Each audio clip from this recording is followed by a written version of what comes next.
Bienvenue dans la matrescence, vous écoutez l'épisode numéro 16 de la saison 2. Bonjour à tous, bonjour à toutes, bienvenue dans la matrescence.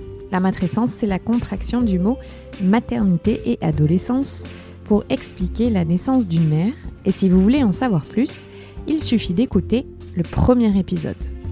Dans ce podcast, on parle du postpartum, du 4e trimestre, de la joie d'être parent, mais de ses difficultés aussi. Bref, on parle de la vie. La matrescence met en avant des femmes et des hommes qui racontent, expliquent et donnent une autre définition à la parentalité, loin de l'image lisse et parfois filtrée aperçue sur les réseaux sociaux. Je suis Clémentine Sarlat, la créatrice de ce podcast. Je suis journaliste de formation, dans le sport, à la télé, rien à voir, mais surtout maman d'une petite fille de presque 2 ans, Ella. La matrescence transforme la vie des mères, des pères, mais surtout des familles dans leur ensemble, alors parlons-en. Ici, pas de tabou, je vous propose une conversation intime, remplie d'émotions et d'informations. Aujourd'hui, dans le chapitre 16, je suis très fière de recevoir la pédiatre Catherine Guéguin. Cette femme médecin a démocratisé un savoir encore inconnu il y a quelques années des parents, la neuroscience. À travers ses livres, ses conférences, ses apparitions télévisées, Catherine Guéguin explique le comportement de nos enfants à la lumière des neurosciences, révolutionnaires. C'est dans son appartement parisien que je l'ai interrogée sur le développement du cerveau des fœtus, des nourrissons et des enfants. Saviez-vous que le cerveau d'un être humain n'est mature qu'à l'âge de 25 ans ? Saviez-vous que les 2 premières années de vie de nos enfants sont les plus précieuses dans leur construction cérébrale ? Eh bien moi je ne le savais pas et je l'ai découvert via son discours. Alors comment fonctionne notre cerveau ? Comment fonctionnent nos émotions ? Que faire en cas de crise ou de refus de nos enfants ? Elle vous donne des pistes et des exemples très concrets et rentre en détail dans tout ce processus incroyable. À travers son discours, 2 mots reviennent en permanence, la bienveillance et l'empathie. Mais ça veut dire quoi au juste ? La réponse est dans l'épisode qui suit. Très bonne écoute.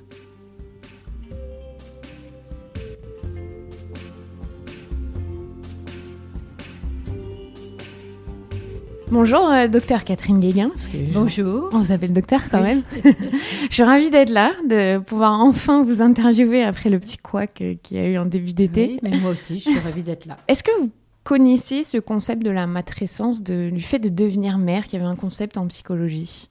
Alors, le fait de devenir mère et tout ce que ça pose comme question, c'est toujours une question très importante qui a toujours existé. Mais par contre, je ne connaissais pas ce mot de matrescence, du tout, du tout. J'avais beaucoup aimé votre passage dans les maternelles où vous disiez qu'il fallait absolument prendre soin de la maman pendant la grossesse parce qu'il y avait un lien avec le bébé et que c'était vraiment important, pas seulement pour la mère, mais aussi pour le nourrisson dans le ventre. Est-ce que vous pouvez nous expliquer pourquoi ? Alors, pour moi, une société vraiment civilisée, avancée, devrait, ça c'est un rêve que j'ai, prendre soin réellement des femmes enceintes. Et pourquoi ? Parce que d'abord pour elles et ensuite pour le bébé. Pour elles, parce que devenir mère n'est pas du tout évident pour toutes les femmes. Devenir mère, c'est un très très grand chamboulement. Physique d'abord, parce que le corps change et il faut l'accepter. Toutes les femmes ne l'acceptent pas.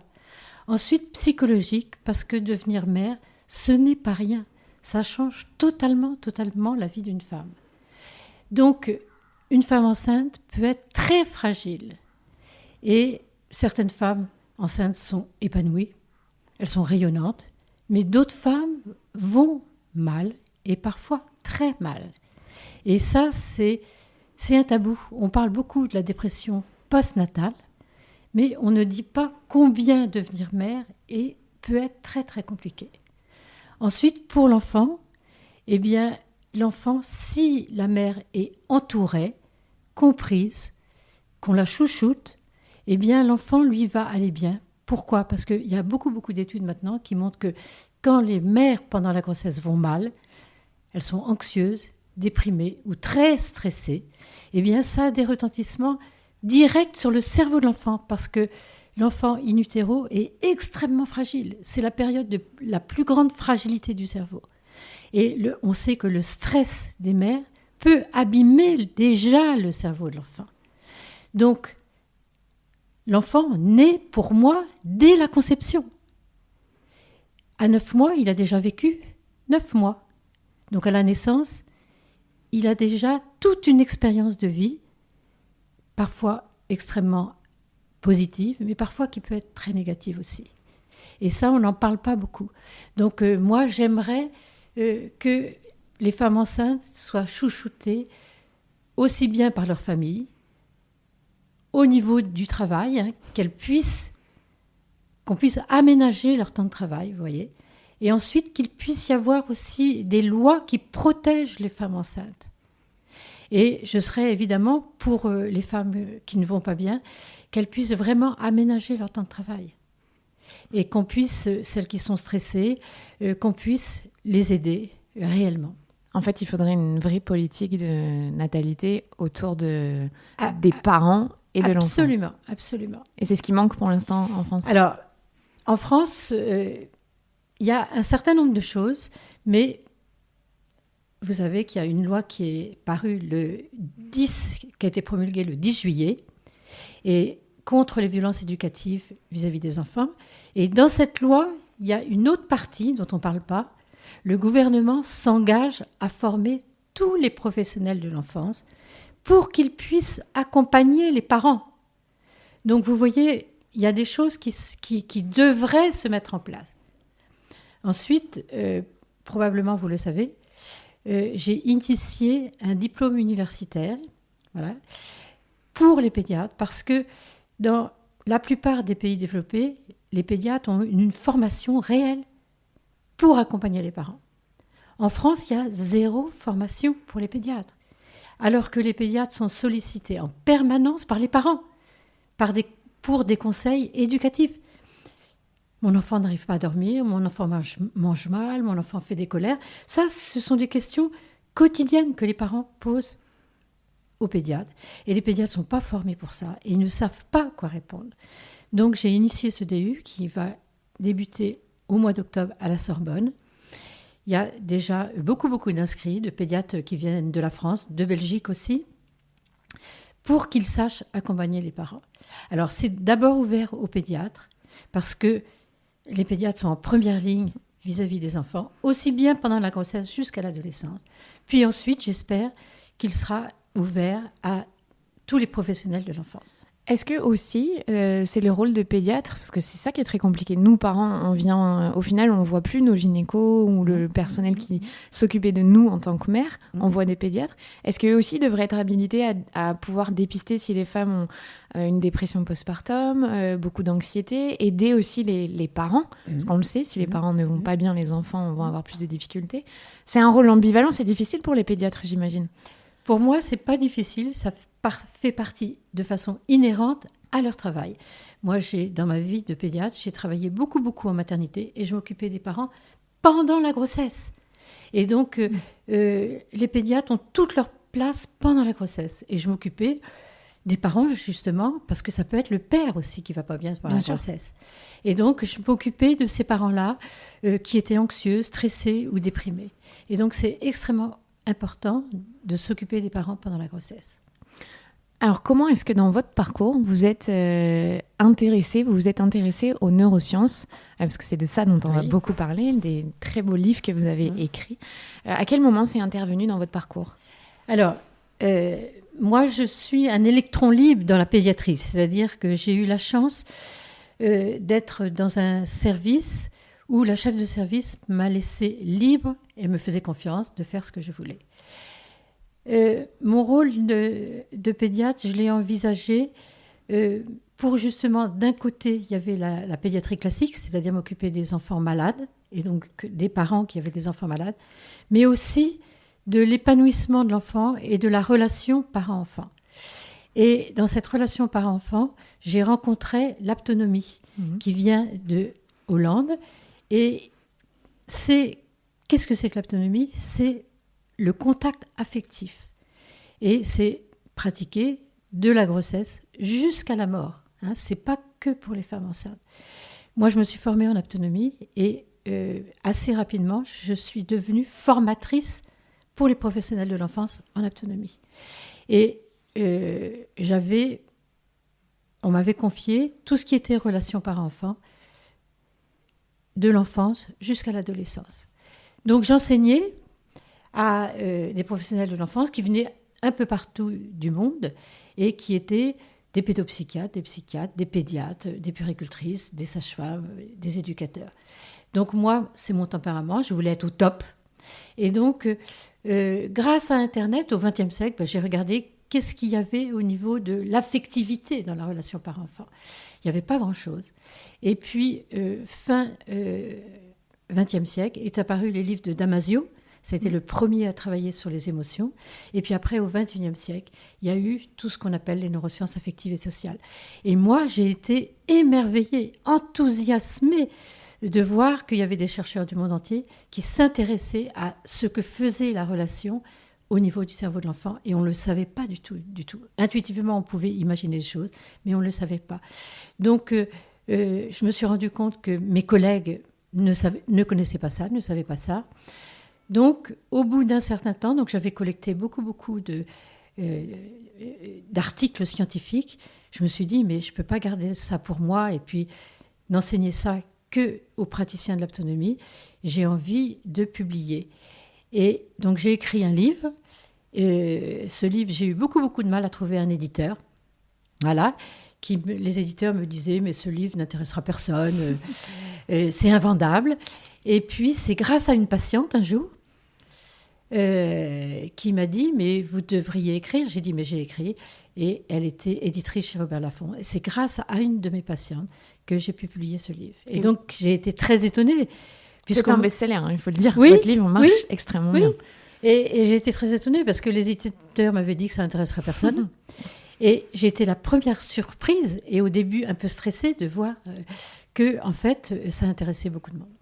Alors, si on reprend les bases, est-ce que vous pouvez expliquer pour le grand public le fonctionnement du cerveau, les zones qui sont impliquées entre l'hypothalamus, la gestion des émotions, le cortex frontal? Alors, ce qu'il faut savoir, c'est que toutes ces recherches du XXIe siècle sont révolutionnaires, réellement révolutionnaires. Pourquoi ? Au XXe siècle, on savait que notre cerveau était dévolu en fonctions intellectuelles, motrices et sensorielles. Point. Pas d'émotion. Pas du tout. Pas du tout. Donc, à l'heure actuelle, en 2019, parler des émotions, ça paraît tout à fait normal. On pense que l'humanité a toujours su ça. Non, du tout, du tout. C'est extrêmement récent. Donc, qu'est-ce qu'apportent ces nouvelles recherches ? Elles étudient quoi d'abord ? Elles étudient qu'est-ce qui se passe au niveau du cerveau quand on a des relations avec les autres, toutes les relations, et quand on a des émotions. Et ça, au XXe siècle, on ne savait pas du tout qu'une très grande partie de notre cerveau était dévolue aux relations sociales, affectives et aux émotions. Et qu'est-ce que nous disent ces recherches d'extrêmement important ? Eh bien d'abord qu'on le sait intuitivement que nos relations sont fondamentales pour nous, que nous sommes des êtres sociaux qui avons besoin de relations, mais pas de n'importe quelle relation. On a besoin de relations réellement affectives et qui nous fassent du bien. Et qu'est-ce qui nous fait du bien quand on lit toutes ces recherches ? Quelle est la relation idéale ? C'est une relation empathique. Et on peut voir ensemble qu'est-ce que c'est que l'empathie, chaleureuse et soutenante. Et toutes ces recherches nous disent que, à l'heure actuelle, l'éducation dans le monde est une catastrophe parce qu'il y a une habitude prise aussi bien des parents que tous les acteurs éducatifs d'humilier les enfants verbalement et physiquement. Et on a la chance, au XXIe siècle, d'avoir des études qui nous montrent que c'est une catastrophe pour le développement du cerveau.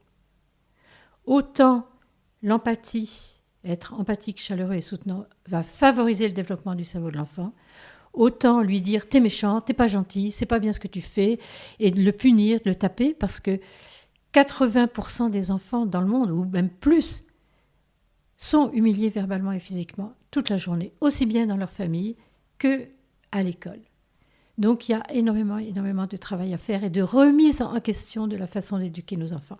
Ça ne veut pas du tout dire qu'il faut laisser tout faire aux enfants, pas du tout.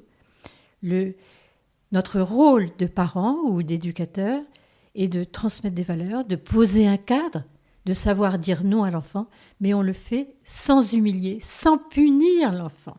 Donc vous voyez qu'il y a beaucoup, beaucoup de remises en cause pour soi, pour les adultes, mais je pense qu'on va y arriver. Parce que ce qu'il faut bien comprendre, c'est que en fait, l'enfant n'est pas capable de gérer son émotion. Alors, ce qu'on appelle un caprice pour la plupart des gens, c'est juste une tempête émotionnelle, comme ça que vous les appelez, et son cerveau, est-ce que ça, vous pouvez nous l'expliquer, pourquoi son cerveau n'est pas capable? Alors ça, toutes ces études-là changent totalement le regard qu'on a sur l'enfant. Et ça, pour moi-même, en tant que pédiatre, au XXIe siècle, j'ai dit aux parents, je vous ai dit beaucoup de bêtises au XXe siècle, parce qu'on ne savait pas tout ça. Donc c'est réellement révolutionnaire. C'est-à-dire qu'au XXe siècle, on disait que l'enfant était capricieux, tyrannique, insupportable, infernal. Eh bien, à l'heure actuelle, on sait que les caprices n'existent pas. Pourquoi ? Parce qu'il a un cerveau extrêmement immature et qu'il va falloir 25 ans pour que le cerveau réellement mature. 25 ans. 25 ans. Donc, quand on s'occupe d'enfants petits, eh bien, ce sont des enfants très, très immatures, très fragiles, très vulnérables. Et la partie du cerveau qui va permettre de contrôler les émotions, qui fait partie du cortex préfrontal, c'est toute la partie du cerveau qui est derrière le front et qui est la partie la plus importante que nous avons dans notre cerveau. Et dans ce cortex préfrontal, il y a une toute petite partie qu'on appelle, qui est au-dessus des orbites, au niveau de nos sourcils, qui s'appelle le cortex orbitofrontal. C'est lui qui nous permet de réguler nos émotions. Eh bien, qu'est-ce que nous disent les chercheurs ? Cette partie-là du cerveau n'est pas du tout mature chez le tout petit. Donc lui, il va avoir des tempêtes émotionnelles, c'est-à-dire que quand il va pleurer, la plupart des adultes lui disent « mais arrête de pleurer, c'est rien et tout ». Lui, c'est une vraie tristesse. C'est une très grande tristesse, un très grand chagrin. Quand il fait une colère, on lui dit « arrête ta colère tout de suite ». Ce sont des très, très grandes colères. Quand il a peur, on lui dit « mais arrête d'avoir peur, c'est rien ». Ce sont des véritables paniques. Donc ça nous permet de ne pas minimiser ce qu'il ressent. Ce sont des véritables tempêtes. Et les chercheurs nous disent quelque chose de très intéressant. Qu'est-ce qui va faire que ce cortex orbitofrontal va maturer ou non ? Eh bien, ça va être le comportement des adultes. C'est-à-dire que si les adultes accueillent les émotions de l'enfant, comprennent les émotions de l'enfant, ça veut pas dire qu'on va céder. Parce que si un enfant se roule par terre parce qu'il veut une tablette de chocolat, c'est pas pour ça qu'on va céder. Mais on l'accompagne. On accueille ses émotions. On comprend pourquoi il a ses émotions et on va l'apaiser, ce qui est totalement contre-intuitif. Parce que jusqu'à présent, quand l'enfant faisait une grosse colère, généralement les parents... Eh bien, c'est très difficile, les colères pour les enfants. Les pleurs pour les parents, excusez-moi. Les pleurs pour les parents, c'est très compliqué. Et ça les déstabilise. Donc, accueillir ses pleurs, et au lieu de punir l'enfant, de le traiter n'importe comment, eh bien, on va au contraire l'apaiser et l'aider à exprimer ses émotions. Et ces trois façons de faire, c'est-à-dire comprendre ses émotions, l'apaiser, l'aider à exprimer ses émotions, vont faire maturer son cerveau. Mais c'est-à-dire vont faire maturer tout le cerveau. Et cette partie qui est si importante, qui est le cortex orbitofrontal. Alors ça veut dire qu'on a élevé une génération ou des générations entières d'adultes qui ont mal développé ce cortex ou pas du tout? Ou on est capable de le redévelopper? Ce cortex orbitofrontal, c'est la partie la plus précieuse de l'être humain. Pourquoi ? Elle nous permet, comme je vous ai dit, de contrôler ses émotions, mais elle nous permet aussi d'être empathique. Et l'empathique, c'est fondamental. Elle nous permet d'avoir un comportement éthique et moral. Donc vous imaginez que nos journaux sont pleins de gens qui n'ont aucun sens éthique et moral et qui nous permettent de faire des choix. Et beaucoup d'adultes ont beaucoup de mal à faire des choix. Donc vous voyez que beaucoup d'adultes ne savent pas gérer leurs émotions, ont du mal à être empathiques, n'ont pas de sens éthique et moral et ont du mal à faire des choix. Ensuite, vous voyez que les cabinets de psychologues, de psychiatres sont pleins. Et ça, bon, pour moi, ce n'est pas normal. Donc, vous voyez que, enfin, je pense profondément que si l'éducation des enfants se modifiait, devenait empathique, chaleureuse et soutenante, sans les humilier, sans les punir, eh bien, on aurait toute une nouvelle génération d'humains eh bien, qui irait beaucoup, beaucoup mieux. On aurait une société beaucoup plus empathique et chaleureuse. Moi, quand j'explique ça aux gens, parce que pour moi, c'est une évidence, il y a beaucoup de gens qui me disent « Arrête avec ton monde des bisounours ». Et vous m'aviez répondu « Mais c'est pas le monde des bisounours, c'est la science ». Ça m'avait marqué parce que c'est vrai, en fait. C'est pas juste une intuition. Je pense qu'on est à un moment de l'humanité où il y a une vraie bascule. C'est-à-dire que ce n'est pas du tout le monde des bisounours, c'est la science. C'est-à-dire que depuis que l'humanité existe, eh bien, c'est la première fois qu'on sait ce qu'il faudrait faire pour que les humains aillent mieux. Avant, moi, vous savez, on me posait beaucoup de questions sur l'éducation. Je disais ce que je pensais, mais je n'étais jamais sûre de moi. Je disais, je pense que probablement il vaudrait mieux faire ça. Alors que maintenant, je sais ce qu'il faudrait mieux faire. Mais c'est souvent compliqué. Votre livre Vivre heureux avec son enfant, c'est le premier livre que ma maman m'a offert à la sortie de la maternité, donc ça a été vraiment génial de pouvoir le lire dès la naissance de ma fille. Et vous expliquez, ça m'a beaucoup frappée dans ce livre, vous avez beaucoup de compassion pour les parents. Vous jugez jamais les parents, alors que parfois les histoires que vous racontez sont dures, hein. C'est des parents qui frappent, Comment est-ce que vous faites en consultation? Comment vous avez appris? Au final, vous traitez beaucoup plus le problème avec les parents que l'enfant. C'est rarement l'enfant qui a un problème, finalement. Ouais. Pour moi, ce sont les parents à qui il faut s'adresser. Être parent, c'est extrêmement compliqué. C'est très difficile. On n'apprend pas à être parent, alors que moi, je pense que c'est pour ça que je plaide pour ça. Je pense que pendant la grossesse, il faudrait déjà... c'est ce que je faisais quand je travaillais en maternité, déjà avoir des groupes de parole avec des parents mélangés, des parents qui sont parents parce que c'est leur première grossesse, et puis des parents qui ont déjà eu 1, 2 ou 3 enfants, et puis les faire parler et déjà échanger, et avec un régulateur qui serait un pédiatre, parce qu'ils connaissent extrêmement bien les parents. Je pense que déjà pendant la grossesse, ça serait important. Par contre, ce qui est très difficile, c'est de se dire, il faudrait que ça soit ouvert et possible pour tous les parents. Parce qu'il y a des groupes de parole de parents qui existent en France, après la naissance aussi. Mais généralement, ce ne sont pas les parents en plus grande difficulté qui vont dans ces groupes-là. Donc, il va falloir réfléchir à comment faire pour pouvoir toucher ces parents qui sont en très, très grande difficulté. Mais j'aimerais qu'il y ait partout, ça commence déjà, partout en France, des endroits où on peut parler des difficultés avec ses enfants et de parler oui, c'est difficile d'être parent, c'est très compliqué. Surtout que maintenant, la plupart des femmes travaillent. Comment on concilie le travail avec le fait d'être parent? Moi, évidemment, je souhaiterais qu'il y ait un grand congé parental et qu'il soit moitié pour le père, moitié pour la mère, et qu'il soit réellement bien rémunéré. Et que ensuite les entreprises, alors il y a des entreprises qui s'engagent à ça, comprennent que quand on a des enfants en bas âge, eh bien, on ne met pas des réunions le soir. On permet aux parents de prendre au moins 8 jours pendant les vacances scolaires pour être avec leurs enfants. Pour moi, ça serait une société réellement humaine, parce que là, on fait comme si les parents n'avaient pas d'enfants. Je suis d'accord. Comme si c'était un non-événement. C'est incroyable. Voilà.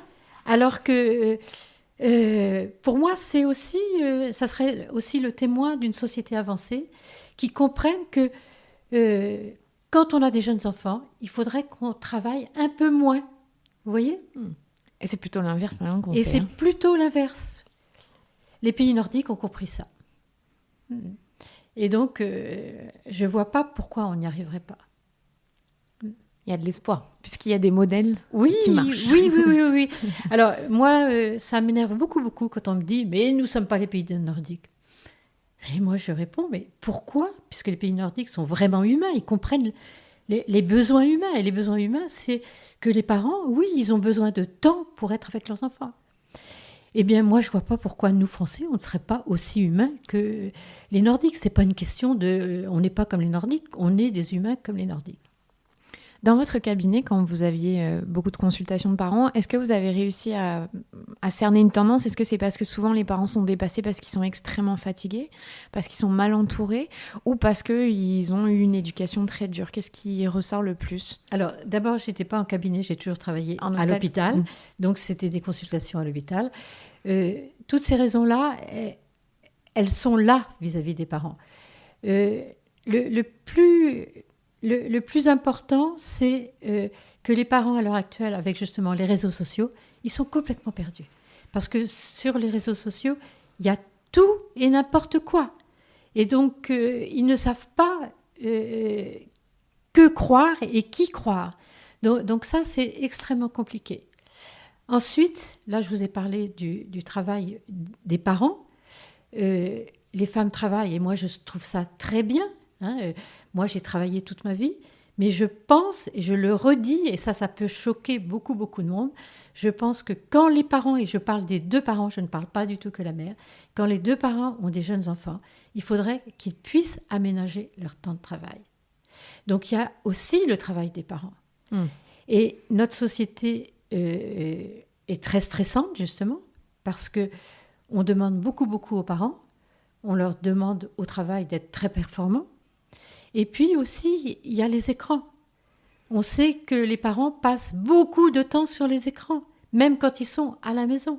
Et ça, c'est du temps en moins pour les enfants. Donc, vous voyez qu'il y a beaucoup, beaucoup de raisons qui font que les parents, très souvent à l'heure actuelle, ne savent pas comment faire avec leurs enfants et sont perdus et font parfois n'importe quoi. J'ai une petite fille qui a 2 ans et qui est donc dans ce qu'on appelle la période des terrible two. Et pourtant, moi, je suis très ouverte à tout ça, j'ai conscience. Et c'est vrai que même moi, parfois, quand je suis très fatiguée, mais de gérer ces tempêtes émotionnelles à elle, c'est très dur. Pourquoi est-ce que c'est dur pour les adultes, les pleurs des bébés et les cris et leurs émotions qui sont très fortes ? Pourquoi nous, on a du mal à gérer ça ? Les pleurs des enfants sont le première cause de maltraitance. Donc, vous voyez que ce n'est pas un petit problème. Ah oui, donc de la part des parents. De la part des parents. Il y a énormément d'enfants maltraités en France. Il y a des combats vis-à-vis des chiffres réels. On parle à l'heure actuelle beaucoup des morts de femmes. Mais les morts d'enfants sont encore un immense tabou en France. Il y a énormément d'enfants qui meurent sous les coups de leurs parents. Énormément. Et ils meurent surtout la première année de vie. Et ensuite, la deuxième année de vie. Et la première cause de mort, ce sont les pleurs. Et les pleurs, pourquoi ? Eh bien parce que... Alors, un enfant qui pleure dans la journée, c'est déjà très difficile pour les parents parce que ça les déstabilise. Parce que très souvent, les parents, ça les stresse, ça les énerve. Et dans ce cas-là, ils se fâchent et l'enfant va pleurer encore plus. Et le parent voudrait qu'il s'arrête, mais il n'y a pas de bouton pour arrêter les pleurs. Et ensuite, les pleurs la nuit, quand on est fatigué parce qu'on a beaucoup travaillé dans la journée et que l'enfant va pleurer la nuit, il y a un cercle vicieux qui fait qu'au bout d'un certain temps, les parents sont de plus en plus fatigués et les pleurs la nuit, pour les parents, ça devient insupportable. Et dans ce cas-là, ils disjonctent. Moi, je n'en veux pas aux parents de disjoncter. Je me suis occupée beaucoup de parents qui maltraitaient leurs enfants. Par contre, je pense qu'il y a un déficit d'accompagnement de ces parents quand ils sont complètement stressés par les pleurs des enfants. Donc, c'est à nous, professionnels de santé, et c'est à toute la société d'avoir beaucoup de compassion, de sollicitude pour les parents qui ont des petits-enfants. Parce que être avec des petits-enfants jusqu'à 4-5 ans, c'est extrêmement compliqué et ça demande énormément de temps, d'amour et de patience. Il faut des tonnes et tonnes de patience. Donc il faut pouvoir faire en sorte que ces parents puissent parler de leurs difficultés, puissent confier leurs parents, leurs enfants, quand ils n'en peuvent plus, à des personnes de confiance et qui aiment les enfants. Il faudrait qu'il y ait des sas de décompression. On en revient encore une fois à une politique de natalité où il faut entourer les parents, où il faut ce village dont on parle pour élever un enfant. Pour moi, il y a des décisions politiques à prendre, c'est-à-dire, par exemple, faire en sorte que les pédiatres puissent avoir des consultations longues, bien rémunérées, pour accompagner les parents. Oui, pas 15 minutes. Voilà. Et donc, des consultations pour des pédiatres qui sont formés à ça. Ça serait très, très important. Et puis ensuite, c'est aussi le regard de toute la société vis-à-vis de qu'est-ce que c'est qu'être parent de jeunes enfants. Donc vous voyez, il n'y a pas que la politique, il y a aussi toute la société qui devrait modifier son regard sur les parents et avoir beaucoup d'empathie pour les parents. Et c'est une question de sémantique, mais empathie et bienveillance, pour vous, c'est la même chose ? Pour moi, c'est la même chose. Alors l'empathie, qu'est-ce que c'est ? C'est, alors, vis-à-vis de l'enfant, c'est sentir ses émotions. Ensuite, comprendre pourquoi, par exemple, il est en colère ou pourquoi il est triste. Et ensuite, il y a la sollicitude empathique qui va nous amener, nous inciter à prendre soin du bien-être d'autrui. Donc l'empathie, c'est le travail sur les émotions. Donc c'est extrêmement important. Il faut d'abord que le parent soit connecté à ses propres émotions. Accueille ses propres émotions sans jugement négatif. Les émotions, ce n'est ni bien ni mal. Les émotions, c'est une réaction biologique à un événement. Donc il y a des émotions agréables et désagréables. Mais ce n'est pas mal, quand on est parent, d'être en colère, d'être triste, d'être anxieux, d'être déprimé. C'est quelque chose qui nous arrive. Et par contre, il va falloir comprendre pourquoi on est stressé, pourquoi on est déprimé, pourquoi on est anxieux, pourquoi on est triste. Et puis, essayer d'y remédier. Donc, il faut d'abord que le parent fasse un travail sur ses propres émotions. J'ai beaucoup aimé tout à l'heure, vous disiez, le caprice n'existe pas. Non. Donc, qu'est-ce qu'il faut expliquer aux parents ? Je dis ça parce que je sais que j'ai beaucoup de personnes qui m'écoutent qui sont convaincues par ce que vous dites, mais le conjoint ou la conjointe ne l'est pas. Ouais. Donc, comment on fait dans ces cas-là ? Alors, moi, je donne l'exemple. Je dis, vous rentrez du travail, exténué, épuisé, et vous vous mettez à pleurer. Et votre conjoint vous dit, mais arrête tes comédies, arrête ton caprice, va dans ta chambre.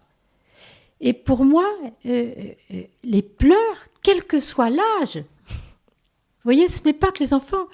Les pleurs doivent être entendus par l'entourage ou par les professionnels. Donc il n'y a pas, ou une colère, vous rentrez du travail, vous êtes en colère, et votre conjoint vous dit, mais arrête ta colère, va dans ta chambre, c'est un caprice. Donc ce n'est pas, les caprices pour moi n'existent pas.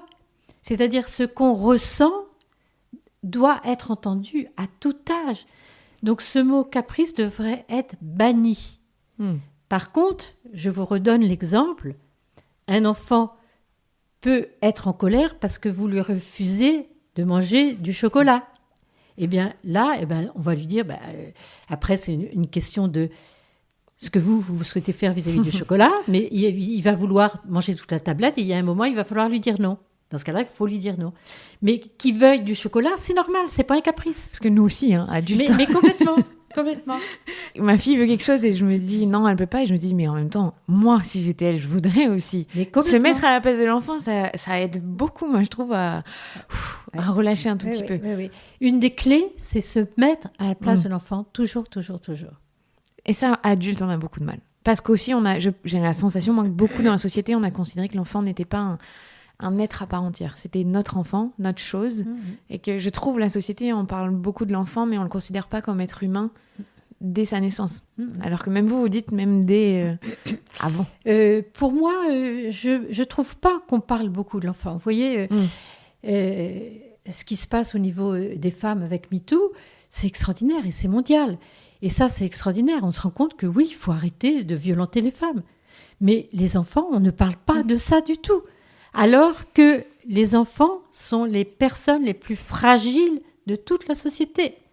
Et je pense que notre société n'a pas conscience que l'enfant est quelqu'un qui a un cerveau extraordinairement fragile.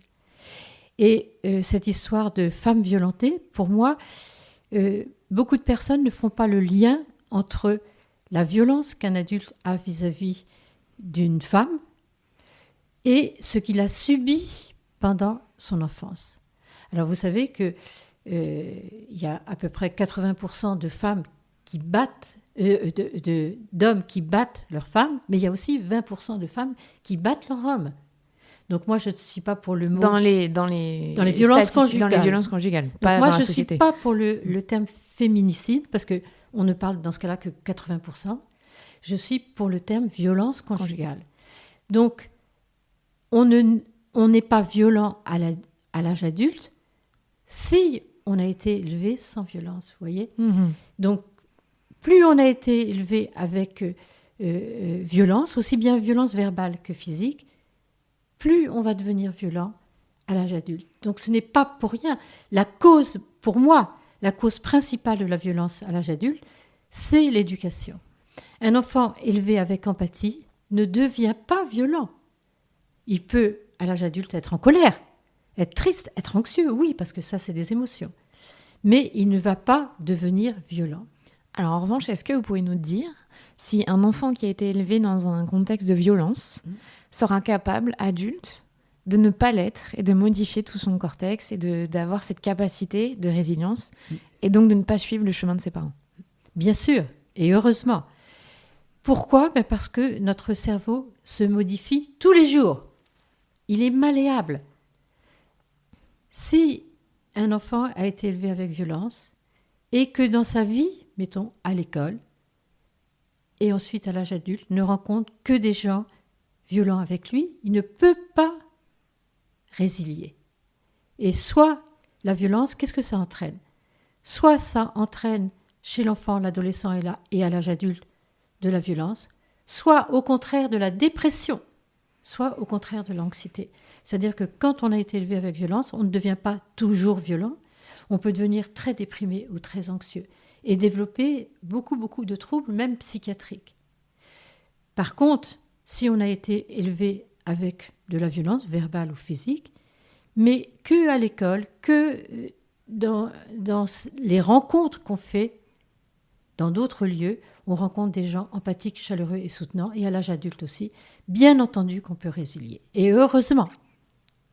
Pourquoi est-ce qu'on dit que les 3 premières années du cerveau de l'enfant sont les plus, pas importantes, mais où il se passe le plus de choses?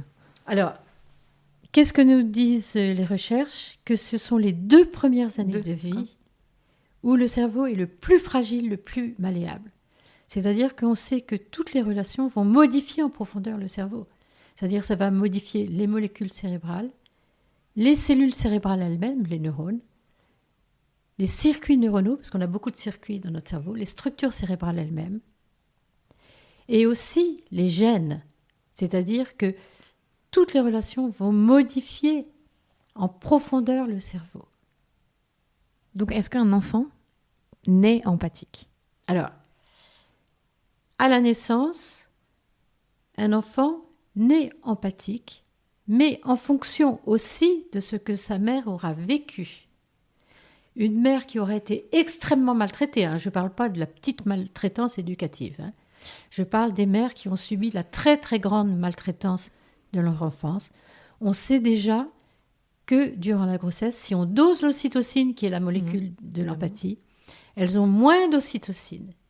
Et on sait que ces femmes-là, elles vont avoir beaucoup plus tendance à faire des dépressions après la naissance. Donc vous voyez que ce qu'on a vécu dans l'enfance, quand on a été très très maltraité, là je ne parle pas des petites violences, a des retentissements biologiques. Tout ce qu'on vit a des retentissements biologiques. Maintenant, je parle de la majorité des femmes. La majorité des femmes ont subi des petites violences éducatives, mais elles ont un taux d'ocytocine normal et à la naissance, l'enfant a de l'ocytocine. Donc il est capable de percevoir les émotions et d'avoir une empathie vis-à-vis de son entourage. Par contre, comme il subit, dans la grande majorité des cas, et dans le monde entier, dans toutes les cultures, toutes les religions, des humiliations verbales dès la première année de vie ou physiques, eh bien, ce stress va empêcher le développement de l'empathie.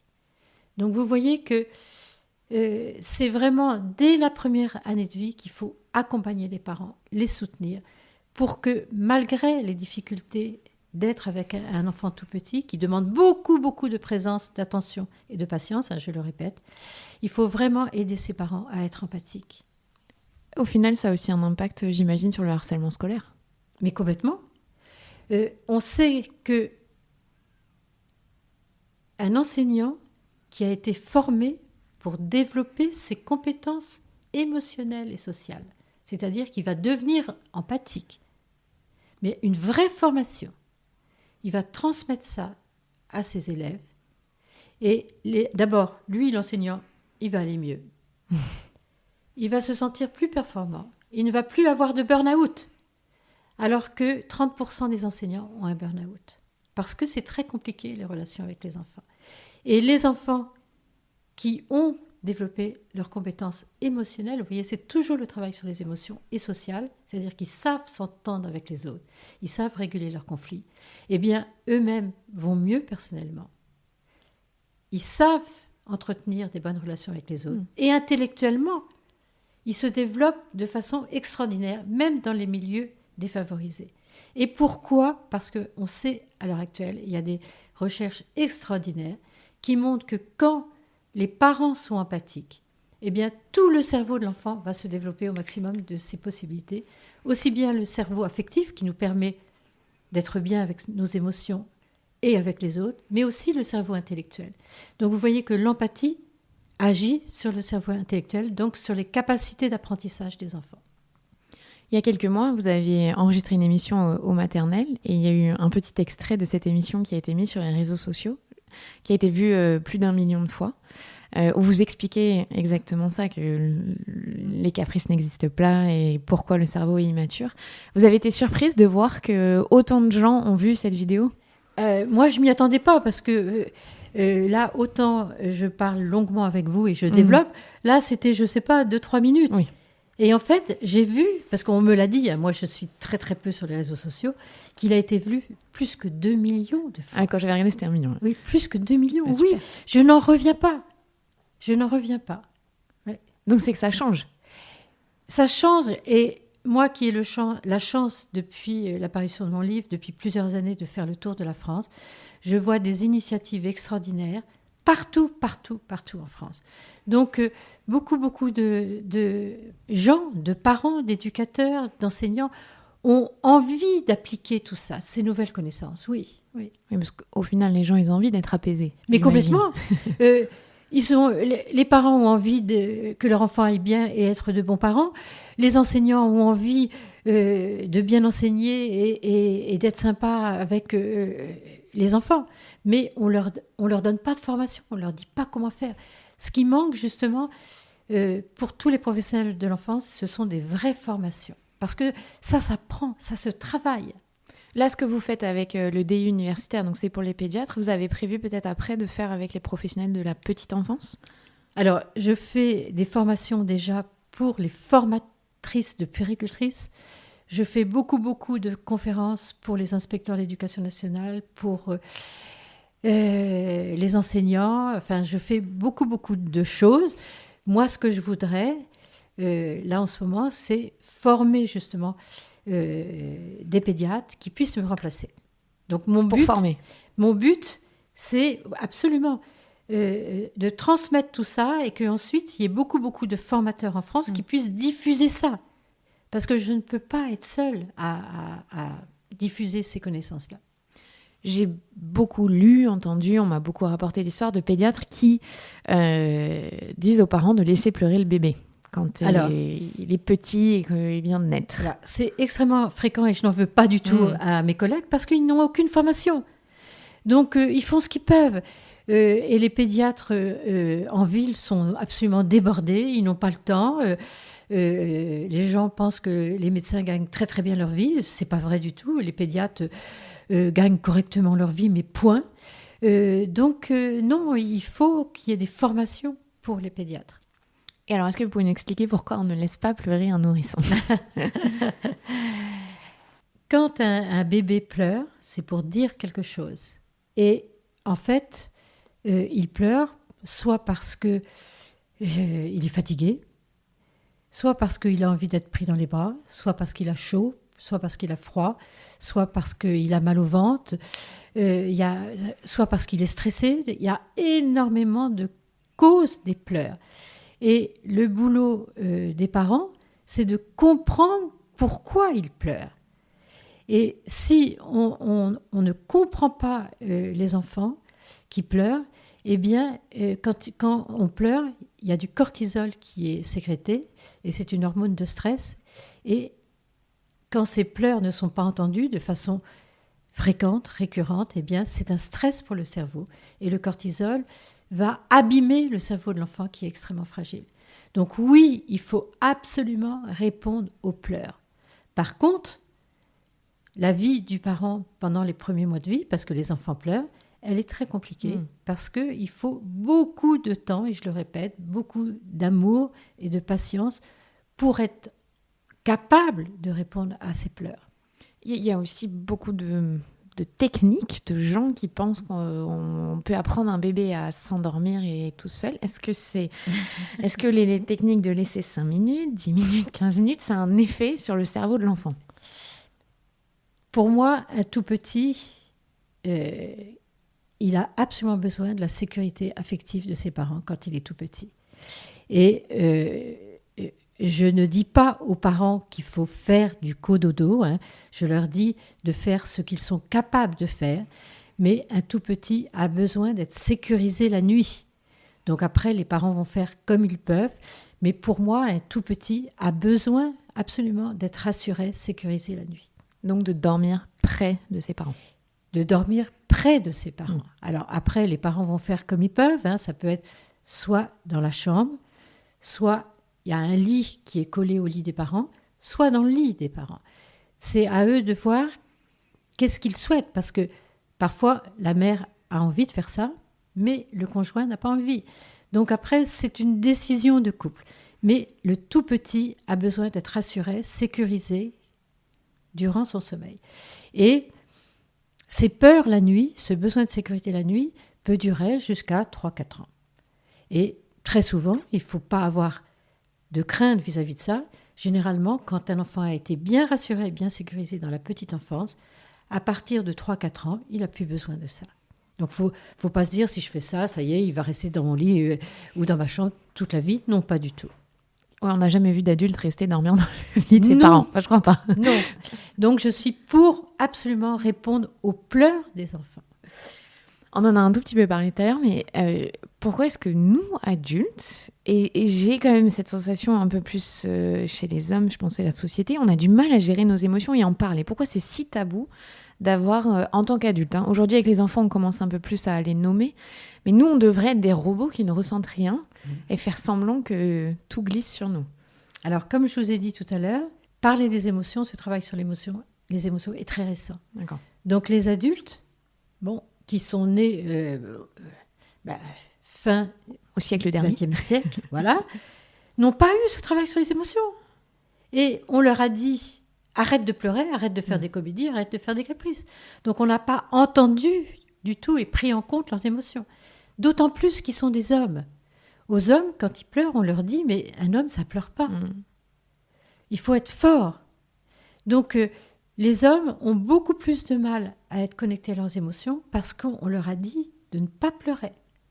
Les femmes sont plus sensibles à leurs émotions et sont plus connectées à leurs émotions, à mon avis, parce qu'on a dit, oui, les filles c'est des pleureuses et tout, voilà.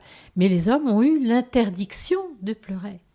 Donc, vous voyez, chez les adultes, il y a tout un travail à faire sur les émotions et à n'avoir aucune culpabilité à parler de ces émotions. C'est-à-dire que quand on arrive au travail, si vous avez eu des soucis familiaux, de dire, oui, aujourd'hui je suis anxieuse, j'ai eu un souci familial, on n'a pas besoin de dire lequel, mais d'oser dire, oui, aujourd'hui je suis triste ou anxieuse parce que j'ai eu un souci. En fait, il faudrait que vous formiez les managers. Absolument. Des entreprises, je suis en train de me dire. Oui. Même pas forcément les RH, les managers, les gens qui sont au quotidien. Oui. Avec... Je peux vous assurer que moi, quand j'ai su ça, quand j'arrivais à l'hôpital le matin et que j'avais eu un souci, je le disais. moi, ça me soulageait parce que exprimer ses émotions nous fait du bien. Quand on dit « je suis stressée, je suis anxieuse, je suis triste », ça calme l'amygdale cérébrale qui va permettre la sécrétion des molécules de stress.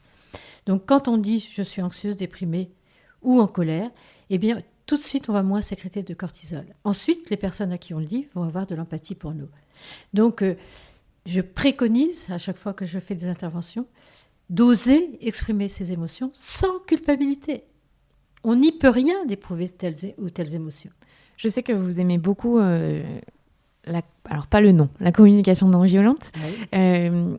Est-ce que vous pouvez nous expliquer concrètement comment est-ce qu'on accueille une émotion ? Parce qu'il y a aussi ça le problème, c'est-à-dire que quand on partage l'émotion, souvent elle est très mal accueillie.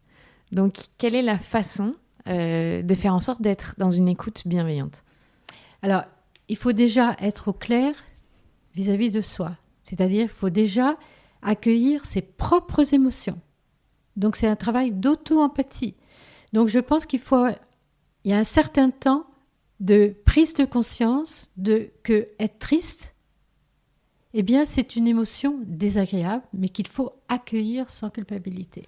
Donc il y a déjà un travail à faire sur soi.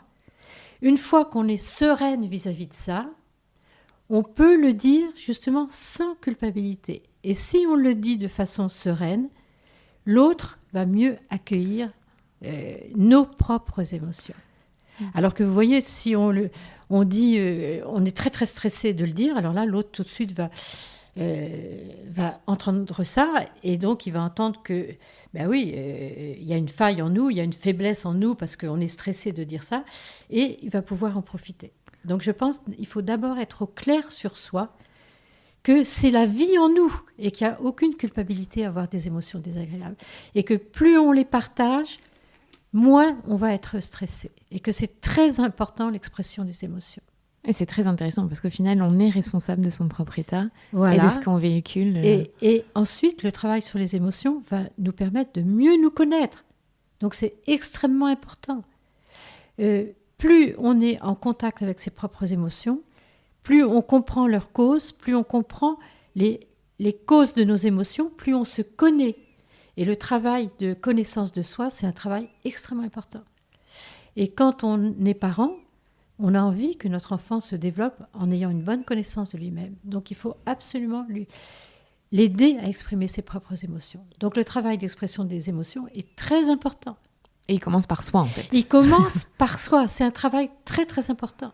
C'est du travail, d'être parent. C'est un énorme travail d'être parent.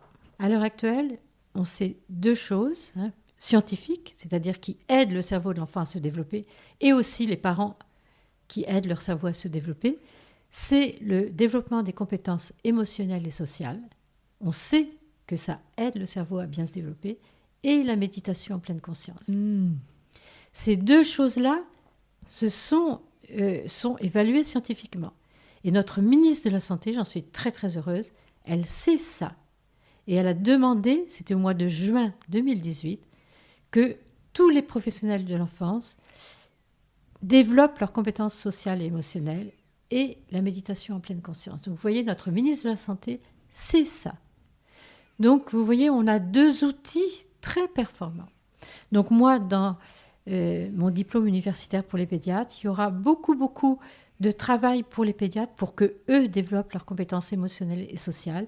Et il y aura aussi des professeurs d'université et d'autres qui ont des formations très profondes sur la pratique de l'attention, la méditation, pour enseigner ça aux pédiatres. C'est un sacré programme. Oui, c'est un sacré programme. J'ai une dernière question. Au début de l'été, il y a eu un grand événement. Une loi est passée pour interdire les violences éducatives ordinaires. Est-ce que vous pensez que ça va avoir un gros impact sur la société française ? Alors moi, j'ai été très en colère contre cette loi, parce que pour moi, cette loi n'est pas du tout suffisante et elle n'est pas bonne. Pourquoi ?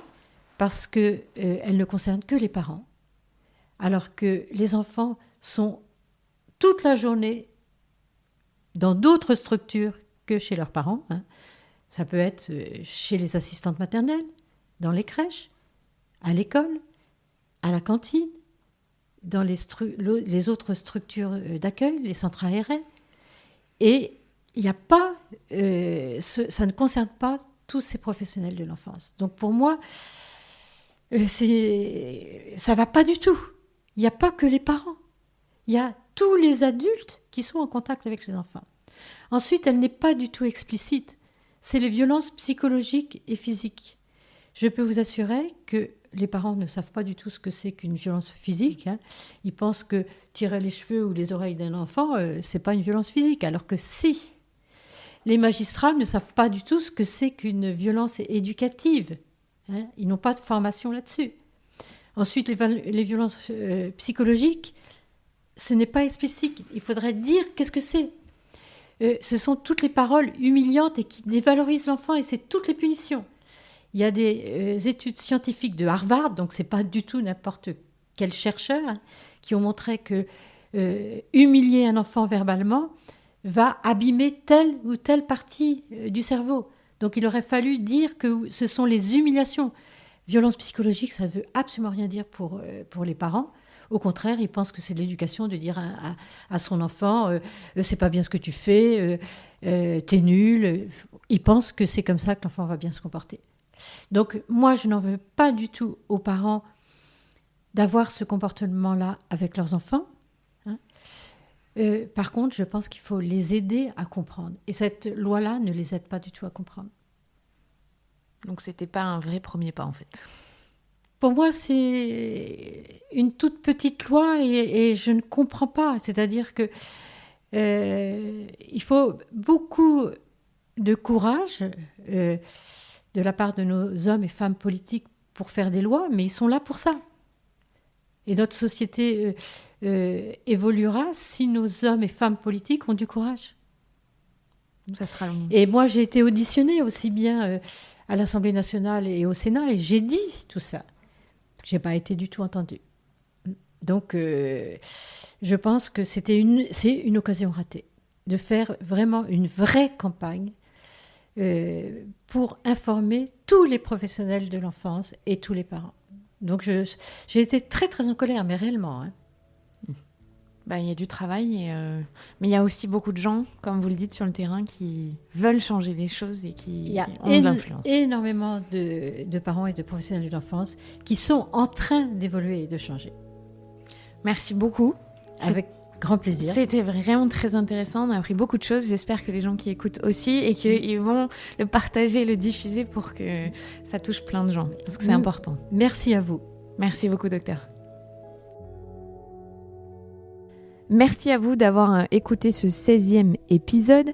Si vous avez apprécié, si vous découvrez, vous pouvez remonter en arrière et écouter plein de choses intéressantes, notamment sur la parentalité à deux mamans, comment on fait pour être maman quand on a perdu sa maman, la langue des signes, on a parlé de charge mentale. Bref, on a balayé un large éventail de sujets. Si vous aimez ce podcast, vous pouvez toujours le partager autour de vous et notamment celui-ci, je pense qu'il est très important d'en parler autour de vous. Vous pouvez aussi mettre 5 étoiles sur la plateforme sur laquelle vous écoutez et principalement iTunes puisque c'est eux qui font remonter le podcast et font en sorte que le plus de monde possible soit touché. Merci encore d'écouter, à la semaine prochaine. Et petite précision, je vous ai mis en barre d'infos, donc dans le descriptif de l'épisode sur la plateforme sur laquelle vous écoutez, toutes les informations pour découvrir le travail de Catherine Guéguin. Et si vous ne découvrez pas, mais vous avez envie d'aller plus loin, il y a son TEDx, il y a sa bibliographie, donc les livres qu'elle a écrits pour une enfance heureuse, vivre heureux avec son enfant et heureux d'apprendre à l'école. Il y a les informations sur son DU universitaire, si jamais vous êtes pédiatre et que ça vous intéresse. Qu'est-ce que vous pouvez lire aussi ? Vous pouvez aussi lire et regarder plutôt la vidéo sur les maternelles et sachez qu'elle part en conférence dans toute la France l'année prochaine. Elle sera notamment à Bordeaux, j'en parle puisque j'y habite, en février 2020. Donc n'hésitez pas à aller regarder sur internet pour trouver toutes les conférences de Catherine Guéguin. Au revoir.